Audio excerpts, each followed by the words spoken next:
Iti damag negosyo. Umabot ti 2.75 milyon a metriko tonelada ti inang katabagas ti Pilipinas manipod Enero aginggat Hunyo. Kangatwan na record a rice import tumuna quarter ti tawen sipud iti 2019. Second the Department of Agriculture, gagam ti addang ang mapagtalinaed no umdas ti supply ken may laklaka ti presyo ti bagas, ti baet ti pangta ti El Nino, ken panagpangina ti gastos ti produksyon. Impasigurado ti gobyerno nga dagiti addang tapnon masalwadan dagiti manalon. Agraman tinangingina buying price ti National Food Authority para iti lokal a palay iti umadanin a panawen ti panagaapit.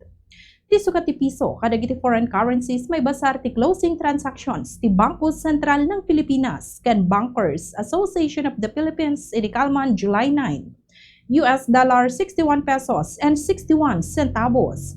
Singapore dollar 47 pesos and 60 centavos. Hong Kong dollar 7 pesos and 85 centavos. Euro 70 pesos and 30 centavos. Ken Saudi Arabian Rial 16 pesos and 39 centavos. Daytay ti damag negosyo para iti Bombo News and Views.